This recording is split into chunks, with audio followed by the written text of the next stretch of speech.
ओम शांति। ओम शांति।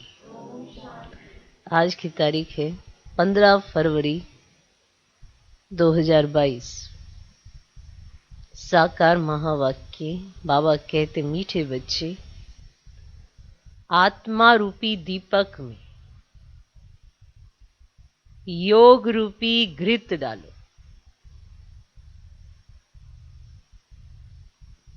तो आत्मा शक्तिशाली हो जाएगी। आत्मा रूपी दीपक में योग रूपी घृत डालो तो आत्मा शक्तिशाली हो जाएगी। आज का प्रश्न, आत्मा रूपी बैटरी में पावर भरने का आधार क्या है? आत्मा रूपी बैटरी में पावर भरने का आधार क्या है? उत्तर, आत्मा रूपी बैटरी में पावर भरने के लिए बुद्धि योग का बल चाहिए। आत्मा रूपी बैटरी में पावर भरने के लिए बुद्धि योग का बल चाहिए। जब बुद्धि योग बल से सर्वशक्तिमान बाप को याद करेंगे तब बैटरी भरेगी। जब बुद्धि योग बल से सर्वशक्तिमान बाप को याद करेंगे तब बैटरी भरेगी। जब तक बैटरी में पावर नहीं, जब तक बैटरी में पावर नहीं, तब तक ज्ञान की धारणा भी नहीं हो सकती है। आत्मा में कंप्लीट रोशनी आने में टाइम लगता है।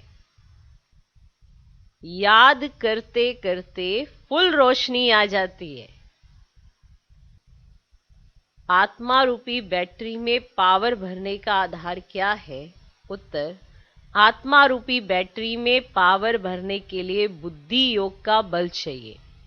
जब बुद्धि योग बल से सर्वशक्तिमान बाप को याद करेंगे तब बैटरी भरेगी। जब तक बैटरी में पावर नहीं, तब तक ज्ञान की धारणा भी नहीं हो सकती। आत्मा में कंप्लीट रोशनी आने में टाइम लगता है। याद करते करते फुल रोशनी आ जाती है। ठीक। गीत है, रात के राही थक मत जाना। ओम शांति। बच्चों ने गीत का अर्थ तो सुना कि तुम बच्चे अब दिन में जाने के लिए पुरुषार्थ कर रहे हो। नई दुनिया में तो रोशनी ही रोशनी है, पुरानी दुनिया में अंधियारा ही अंधियारा है। यह है ब्रह्मा की घोर अंधियारी रात। तुम अभी दिन में जा रहे हो। बाप बच्चों को कहते, यह बुद्धि का योग लगाते लगाते थक नहीं जाना। समझे? यह बुद्धि का योग लगाते लगाते थक नहीं जाना। बाबा अलग अलग ढंग से आपको अर्थ समझा रहे हैं। बस अर्थ समझ आना चाहिए कि ये रात्रि से दिन आने वाला है, तो इस यात्रा से थक नहीं जाना। थकना नहीं है, थक कर यात्रा छोड़नी नहीं है। ठीक। तो योग लगाते लगाते थक नहीं जाना कि कुछ नहीं हो रहा है, ऐसा नहीं है। आप योग लगाते लगाते थकना नहीं, क्योंकि आत्मा की जो कंप्लीट रोशनी है उसे आने में टाइम लगता है। फिर प्रश्न उत्तर में सुना, तो मेहनत तो करनी पड़ेगी ना, इसलिए थक नहीं जाना। जितना तुम योग लगाते हो उतना सोचना होता है ना, बुद्धि अच्छी होती है। अब सोचरा माना रोशनी आती है। आत्मा रूपी दीपक की ज्योत जो उझाई हुई है वह आती जाती है। उस बिजली में तो फट से करंट आ जाती है ना। परंतु आत्मा में कंप्लीट रोशनी आने में टाइम लगता है। तो इस पॉइंट को समझने की जरूरत है कि ऐसे नहीं याद की यात्रा करते करते थक गए। आत्मा में कंप्लीट रोशनी आने में टाइम लगता है, और जब कंप्लीट रोशनी आ जाएगी तो आप देवता बन जाएंगे। अभी ये जो मेहनत लगती है, कभी ऊपर नीचे कभी ऊपर नीचे, ये अवस्थाएं क्यों होती हैं? क्योंकि बुद्धि योग बल नहीं है। तो जो भगवान कह रहा है वो भी अर्थात समझ नहीं आता, अपनी बुद्धि चला लेते हैं। रावण के चंगुल में है तो सहज कह देते हैं रावण की वजह से ऐसा हो रहा है, पर कहीं ना कहीं बाप की बात भी तो स्वीकार नहीं करते। इसीलिए तो जहां योग जास्ती होगा तो बुद्धि में बल आएगा, तो बाप की बात सहज स्वीकार होगी और आत्मा में रोशनी आएगी। समझे? उस वाली बिजली में क्या होता है, मेन पावर से ऐसे कनेक्शन हुआ तो फट से बिजली आ जाती है, करंट आ जाती है। परंतु आत्मा में कंप्लीट रोशनी आने में टाइम लगता है, अंत तक फुल आ जाएगी। योग लगाते रहना है। मोटर की बैटरी भी तो सारी रात भरती रहती है, लगा के रखते हैं तभी तो भरती है। वैसे यह भी मोटर है, इनसे अब घृत खत्म हो गया है अथवा पावर कम हो गई है। बाबा को तो पावरफुल सर्वशक्तिमान कहा जाता है ना। इस बैटरी में सिवाय बुद्धि योग बल के पावर आ नहीं सकती।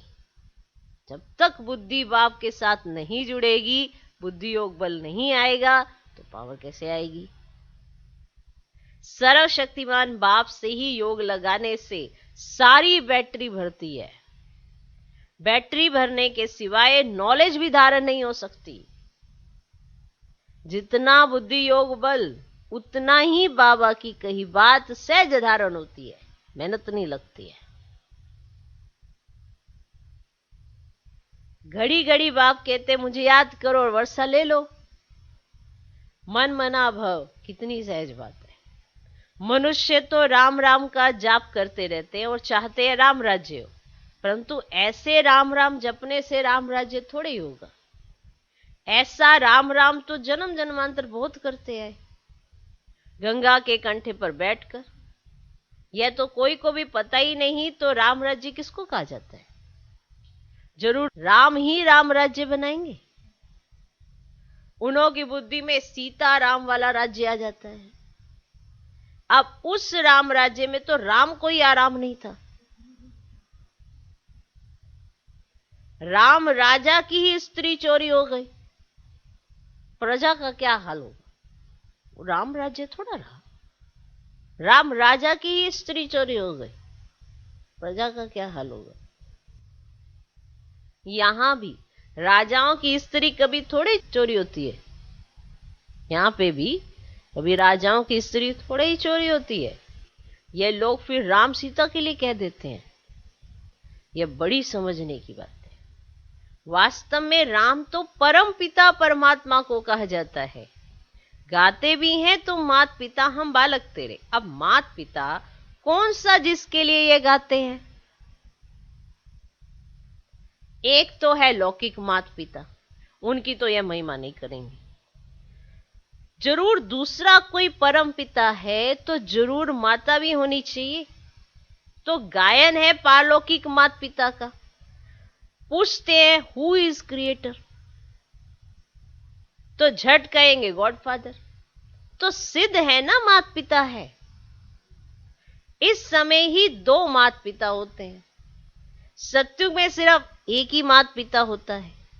लौकिक मात पिता होते भी यहां गाते हैं तो मात पिता हम बालक थे।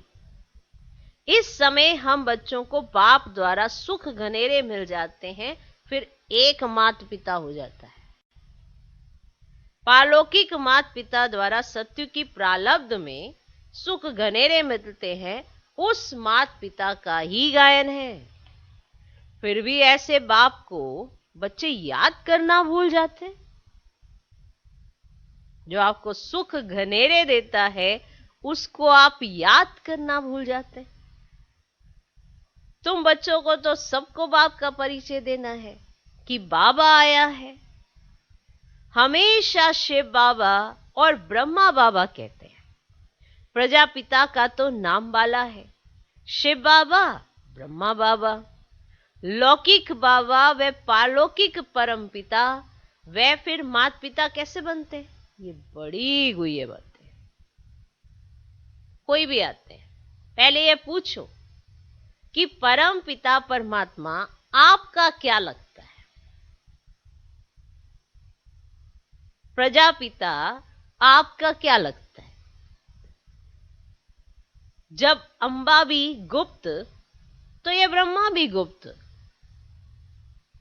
ये ब्रह्मा है बड़ी मां। लौकिक बाप का तो नाम, रूप, देश, काल सब जानते। अब तुम उनको पारलौकिक मात पिता का नाम, रूप, देश, काल, ऑक्यूपेशन बताओ।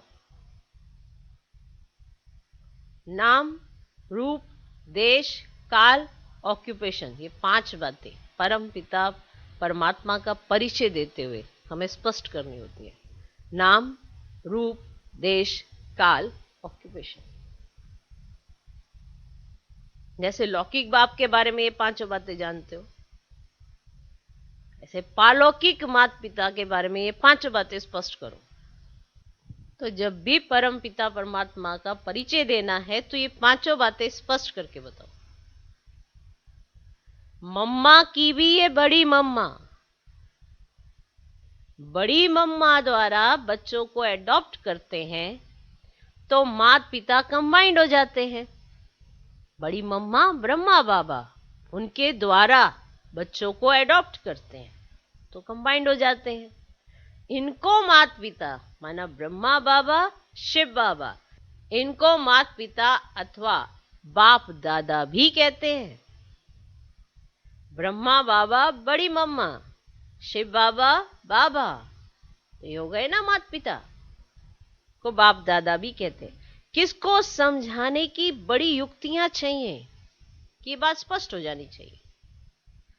बड़े बोर्ड पर लिखना चाहिए, निराकार परम पिता परमात्मा को सब याद भी करते हैं परंतु ये नहीं जानते तो वे माता पिता कैसे है।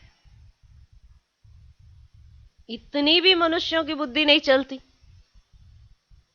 क्योंकि बातें हैं बहुत विचित्र जो बाप ही आकर सुनाते हैं। आत्मा कहती है, ओ परम पिता परमात्मा, वे भी है आत्मा परंतु सुप्रीम। सुप्रीम है, सुप्रीम माना परम। वह परम धाम में रहने वाला है। वह खुद तो जन्म मरण में नहीं आते, आ करके हम बच्चों को पतित जन्म मरण से छुड़ाते हैं, पावन जन्म मरण से नहीं छुड़ाते हैं। पतित आत्मा को ही पावन आत्मा बनाते हैं, इसीलिए उनको पतित पावन कहा जाता है। मनुष्य तो राम सीता का भी अर्थ नहीं समझते। वास्तव में सब भक्तियां सीताएं हैं, याद करती एक साजन परमात्मा को। बाप कहते, बच्चे इस समय सारी दुनिया में रावण राज्य है, सिर्फ लंका में नहीं। रावण को जलाते भी यहां है, लंका हिंदुस्तान में नहीं, वह तो बोधियों का अलग खंड है। तो इस समय सारी दुनिया रावण के बंधन में है। सारी दुनिया में रावण का राज्य, आधा कल्प है राम राज्य, आधा कल्प है रावण राज्य, आधा कल्प दिन, आधा कल्प रात। अब ये सब बातें बुद्धि में रखने की हैं। अब इस समय तुम रावण पर विजय पा रहे हो, जो पूरी विजय पाएंगे वही मालिक बने। सत्युग आदि में लक्ष्मी नारायण का राज्य था, उन्होंने ये स्वर्ग की प्रारब्ध कहां से और कैसे पाई? आखिर इन्हों को ही क्यों मिली? सत्युग में मनुष्य बहुत थोड़े होंगे, लाखों की अंदाज में होंगे। जमुना के कंठे पर राजधानी होगी, वहां कोई विकार होता ही नहीं। कहा ही जाता है संपूर्ण निर्विकारी। बच्चे भी योग बल से ही पैदा होते हैं, वहां रोना पीटना कुछ नहीं होता। परंतु पहले ये बातें नहीं निकालनी है, पहले ये बातें नहीं निकालनी है। पहली बात ही ये उठाओ कि निराकार परम पिता परमात्मा और हम आत्माएं भी परलोक से आते हैं, तो हमारा पालौकिक परमात्मा से संबंध क्या है? ये बात कि निराकार परम पिता परमात्मा और हम आत्माएं भी परलोक से आते हैं, तो तुम्हारा पालौकिक परम पिता परमात्मा से क्या संबंध है? नंबर 1 बात है ये, पहले ये बाप का संबंध निकालो तो मां का और वर्षे का संबंध निकलेगा। पहले बाप का संबंध निकालो, बाप के बारे में पूछो, फिर मां का संबंध निकलेगा कि मां भी होनी चाहिए तभी तो वर्षा मिलेगा। फिर मां का संबंध निकालो, फिर वर्षे का निकालो। एक अलफ को भूलने से ही सब कुछ भूले हैं। रावण ने पहले पहले अलफ से ही भुलाया है, फिर अलफ की मदद से हम रावण को जीत पाते हैं। समझाने की पॉइंट्स तो बहुत हैं, बहुत है। प्रदर्शनी में मुख्य बात अलफ की समझानी है। अलफ के बाद ही बे ते आता है, अब अलफ के बाद ही आता है बे ते। अलफ को नहीं समझा तो कुछ नहीं समझेंगे, कितना भी बल माथा मार। पहले अलफ तो समझाओ, बेते बाद में समझाना। परम पिता है तो पिता से वर्षा मिलता है। अब बाबा का वर्षा मिला तो वर्षा के हकदार बनी जाते हैं। अब त्रिमूर्ति पर समझाना कितना सहज है। ऊपर में बाप खड़ा है, नीचे लक्ष्मी नारायण वर्षा या विष्णु खड़ा है। बाबा कहते हैं मुझे याद करो तो यह वर्षा पाएंगे। बच्चे कहते बाबा आप तो निराकार हो, आप कैसे वर्षा देंगे? बच्चे मैं इन ब्रह्मा द्वारा देता हूं, जो आए उनको इस बात पर भी समझाओ। मूल बात ही त्रिमूर्ति की है। त्रिमूर्ति ब्रह्मा का तो कोई अर्थ ही नहीं, समझाना है। यह निराकार शिव बाबा, उनको ही ज्ञान का सागर कहा जाता है। फिर यह वर्षा है। अब बाप तो है निराकार, फिर इन लक्ष्मी नारायण को वर्षा कैसे मिला, कहां से आया? तुम यहां अपने को विष्णु कुमार नहीं कहलाते हो, तुम तो हो ही बीके। ब्रह्मापुरी मनुष्यों की ही कही जाती है, जहां खास ब्राह्मण रचते हैं। सिंध में भी ब्रह्मापुरी थी। ये किसने समझाया? शिव बाबा ने। हमेशा बाप दादा कंबाइंड कहना है। बच्चों ने कहा शिव बाबा ने, किसने समझाया है? समझा? तो बाबा ने बच्चों से पूछा अच्छा बताओ, सिंध में ब्रह्मापुरी थी। और शिव बाबा समझा रहे हैं। उन्होंने कहा कि अरे किसने समझाया? शिव बाबा ने। तो बाप दादा कहेंगे तो समझ में आएगा ना, क्योंकि कभी तो दादा भी बोल सकते, कभी बाबा भी बोल सकते, तो रोके क्या? तो बाबा जब सिंध की बात कर रहे थे कि सिंध में भी ब्रह्मापुरी थी, ये किसने समझाया? तो सब बच्चे कहते शिव बाबा ने। हमेशा बाप दादा कंबाइंड कहना है, कभी बाबा कभी दादा बोलेंगे। वो एक है ना, बीच में से कौन बोलेंगे तुम्हें क्या पता? कभी बाबा कभी दादा बोलेंगे। दोनों आत्माओं का मुख तो एक ही है ना। जब जिसको चाहे वह यूज करे, बंधन थोड़े ही है कि माना अभी शिव बाबा बोल रहे तो ब्रह्मा बाबा नहीं बोल सकते, और ब्रह्मा बाबा बोल रहे तो शिव बाबा नहीं बोल सकते। बंधन थोड़े ही है, मुख एक है। दो आत्माओं का मुख एक ही है, तो जब जिसको चाहे वह यूज करेंगे, बंधन थोड़ी है। तो पहले है ये बात कि ज्ञान सागर गीता का भगवान बाप है। वह कहते ही है ब्रह्मा विष्णु शंकर तो सूक्ष्म वतनवासी हैं, देवताएं। यह ब्रह्मा तो मनुष्य है, जब संपूर्ण बनेंगे तो देवता कहलाएंगे। यह तपस्या कर फिर देवता बनते हैं। ये तपस्या कर रहे, फिर देवता बनते। इन ब्रह्मा कुमार कुमारियों को भगवान सिखलाते हैं ब्रह्मा द्वारा। चित्रों पर अच्छी रीति समझाना है, समझानी बहुत सहज है। ये शिव बाबा, ये वर्षा, माना ऊपर शिव बाबा का चित्र है, नीचे विष्णु का चित्र खड़ा है, माना ये वर्षा। यह शिव तो निराकार, इसलिए ब्रह्मा द्वारा देते हैं। इधर ब्रह्मा द्वारा स्वर्ग की स्थापना, जरूर अभी राजयोग सीखते हैं यह बनने के लिए। यह शिवपुरी और यह विष्णुपुरी है, ठीक। वो शिवपुरी और ये जो है विष्णुपुरी है। अच्छा, मीठे मीठे सिकिलधे बच्चों प्रति माता पिता बाप दादा का याद प्यार और गुड मॉर्निंग। रूहानी बाप की रूहानी बच्चों को नमस्ते। हम रूहानी बच्चों की भी रूहानी बाप को नमस्ते नमस्ते नमस्ते। Good morning good morning good morning. धारणा के लिए मुख्य सार। पहला पॉइंट, अलफ की याद से रावण माया पर जीत पानी है। अलफ की याद से, माना अलफ समझाओगा तो बेते की बात आएगी ना। अलफ की याद से माया पर जीत पानी, रावण माया पर जीत पानी। सबको अलफ का परिचय देना है।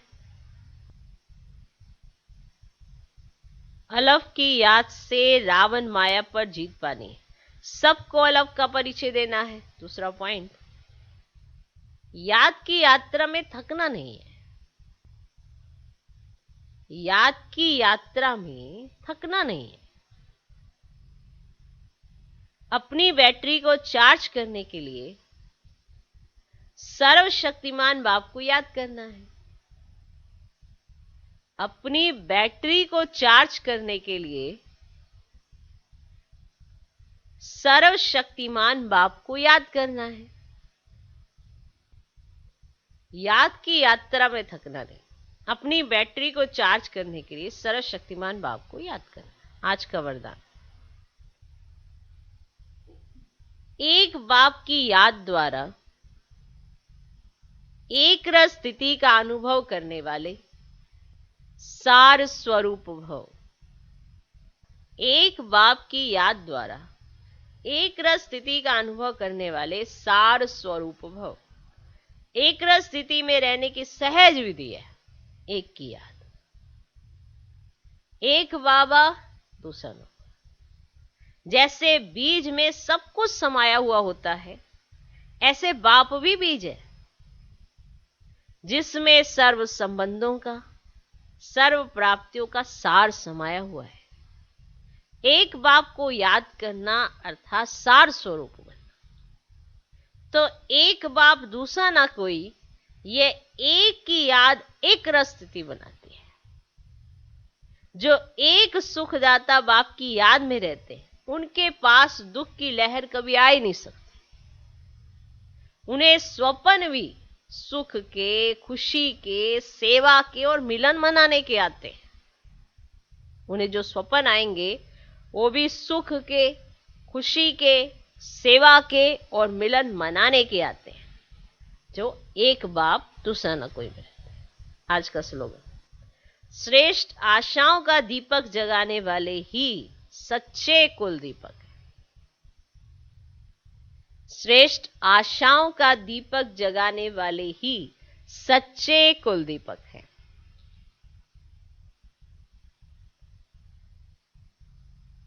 मातेश्वरी जी के अनमोल महावाक्य, परमात्मा द्वारा फर्स्ट लॉटरी क्यों ना विन करे। परमात्मा मिला तो फर्स्ट लॉटरी क्यों ना विन करे। देखो बहुत मनुष्य ऐसे समझते हैं थोड़ा सा भी पुरुषार्थ करने से हम भी बैकुंठ में तो आ ही जाएंगे ना। परंतु उन्हों को यह सोचना चाहिए कि परमात्मा बाप आया है तो कंप्लीट वर्षा लेने के लिए तो स्टूडेंट का काम है संपूर्ण पुरुषार्थ कर स्कॉलरशिप लेना। तो पहला नंबर लॉटरी क्यों ना विन करे। वह है विजयमाला में पिरोया जाना, बाकी 2 लड्डू पकड़ कर बैठे हैं, यहाँ का भी हद का सुख लूं और वहां का भी बैकुंठ में कुछ ना कुछ सुख ले लेंगे। 2 लड्डू पकड़ के बैठे कि यहाँ का भी हद का सुख लूं और वहां भी बैकुंठ में कुछ ना कुछ सुख ले लेंगे। ऐसे विचारवान को मध्यम और कनिष्ठ पुरुषार्थी कहेंगे, ना कि सर्वोत्तम पुरुषार्थी। यहाँ का भी सब कुछ सुख चाहिए और बैकुंठ का भी चलो कुछ ना कुछ तो मिल ही जाएगा। तो जो ऐसे विचारवान हैं उन्हें मध्यम और कनिष्ठ पुरुषार्थी कहेंगे, ना कि सर्वोत्तम पुरुषार्थी। जब बाप देने में आनेकानी नहीं करता तो लेने वाले क्यों कतराते हो? तब गुरु नानक ने कहा परमात्मा तो दाता है, समर्थ है, मगर आत्माओं को लेने की भी ताकत नहीं। देंदा दे लेंदा थक दे, देंदा दे लेंदा थक पाए। माना लेने वाला थक रहा है और देने वाला थक नहीं रहा। देने वाला दाता है लेकिन लेने वाला थक जाता है। बस करो थक गए। आपके दिल में आता होगा हम क्यों ना चाहेंगे कि हम भी यह पद पाएं, परंतु देखो बाबा कितनी मेहनत करता है, फिर भी माया कितना विघन डालती है। क्यों? समझ तो लो ना क्यों डालती है वो विघन, वो तो डालेगी ना। अब माया का राज्य समाप्त होने वाला है, अब माया ने सारा सार निकाल दिया है, तभी तो परमात्मा आते हैं जिसमें सब रस समाया हुआ है, जिससे सभी संबंध की रचना मिलती है। तभी तो तमेव माता च पिता आदि आदि, यह महिमा उस परमात्मा की है ना। तो बलिहारी इसी समय की है जो ऐसा संबंध हुआ है। अच्छा, ओम शांति।